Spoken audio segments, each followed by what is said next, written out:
ay rated SPG. Striktong patnubay at gabay ng magulang ang kailangan. Maaaring may masiselang tema, lengguwahe, karahasan, sexual, horror o droga na hindi angkop sa mga bata.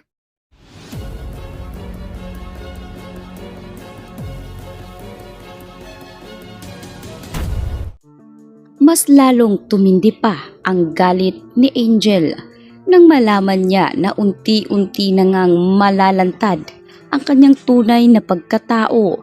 Isa lang palang imahinasyon ang kanyang palaging kausap at tinutukoy na kaibigan na si Kiara. Sa pagkakataong ito ay dito na nga inilahad-lahat ni Manang Merly kay Vanessa na matagal na umanong wala si Angel, sapagkat ang nasa katawan umano ni Angel ay walang iba kundi ang kanyang isa pang anak na si Kiara.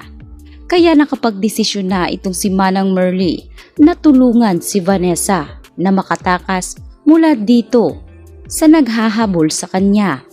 Kaya naman nang magkaharap na si Angel at Manang Merly ay tila parang isang masamang tao ang ngiti ni Angel. Sinabi ni Manang Merly na nagulat ba si Angel na buhay pa pala ang kanyang ina. Dahil binala kasing sunugin ni Angel noon ang kanyang inang si Manang Merly at iwanan nito sa loob ng nasusunog at nagliliyab na bahay.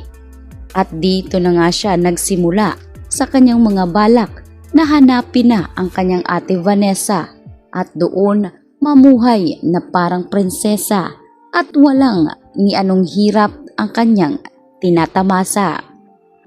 Sa pag-uwi nga nitong si Vanessa, dumiretso siya kay Fonz at Lorraine. Sinabi niya ang kanyang man nga nadiskubrihan. Inamin ni Vanessa kay Lorraine at Fonz na nagkita umano sila ng ina nitong si Angel. Subalit malaki nga ang kanyang revelasyon na nalaman dahil tinutukoy ngayon nito si Manang Merly na hindi umano si Angel na kanyang kapatid ang kanyang kasama ngayon dahil ito umano si Kiara. Kaya naman inamin na ngayon nitong si Vanessa na meron pa palang ibang kapatid si Angel sa ina. Kaya naman nagtataka tuloy itong si Lorraine at Fonz kung paano naging si Kiara si Angel. Malinaw naman na sa DNA test ay nagmatch umano itong si Vanessa at Angel. Kaya naman pinaliwanag muli nitong si Vanessa na ang kaluluwa umano na nasa loob ng katawan ni Angel ay ang kaluluwa umano ng kapatid niyang si Kiara. Malayo man sa isang siyensa ang paliwanag nitong si Vanessa ay pilit na lang ngayong iniintindi ni Fonz at Lorraine kung ito naman talaga ang totoo. Kaya naman dito na nga sinabi ni Fonz at Lorraine na mas mainam marahil kung aaminin na ni Vanessa ang kanyang tunay na estado kay Marco. Malaking bagay umano na malaman ni Marco ang katotohanan at makakatulong ito para matugunan umano ang problema nilang lahat at para matigil na si Angel sa kanyang mga masasamang balak. Natatakot si Vanessa ngayon na baka balikan umano ni Angel ang kanyang anak na si Mikay, lalo pat alam nitong si Vanessa kung paano nilaso ni Angel ang isip ng kanyang anak. Kaya tinawagan nga nitong si Vanessa si Marco na para bang walang nangyari, wala siyang sakit, walang iniinda. Kaya nagulat si Marco nang makausap niya na si Vanessa sa kabilang linya. Ngunit dahil magkausap si Marco at itong si Madam Sylvia ay nagdesisyon nga itong si Marco na pumunta muna sa kanyang kwarto at doon nga kilatisin kung si Vanessa nga ba ang kanyang kausap. Dito ay nasaksihan at inamin ni Vanessa ang kanyang mga paglihim na hindi naman talaga siya tunay na baliw. Talagang sinadya niya ito para matugunan ang kanyang mga problema at para masolusyonan kung sino nga ba talaga ang tunay na pumaslang kay Luigi at dito sa ama ni Marcong si Carlito.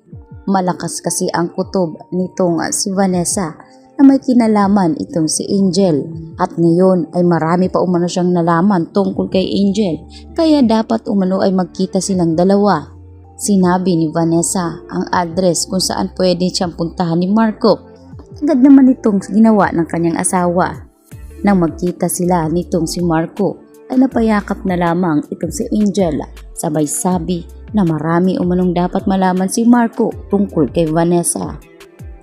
Kaya naman, dahan-dahan ngang inamin ni Vanessa ang lahat na hindi talaga siya tunay na baliw. Ginawa niya iyon dahil malakas talaga ang kanyang kutob na itong si Angel ang may pakana ng lahat. At hindi lang iyon, may nalaman umano si Vanessa tungkol kay Angel. Mahirap man itong paniwalaan pero ito umano ang eksplenasyon ng ina ni Angel na si Manang Merly. Si Manang Merly umano ay nakita niya doon sa sementeryo at sunog nga ang katawan nito. Si Angel umano ang may dahilan kung bakit nasunog ang katawan nitong si Manang Merly. Pinatakas umano siya ni Manang Merly at dito na hindi niya na alam kung nasaan si Manang Merly ngayon. Subalit naniniwala siya na hawak ni Angel ito si Manang Merly. Kaya naman sinabi ni Marco na mas maganda kung magpanggap siyang walang alam upang hindi na rin ito mahalata ni Angel.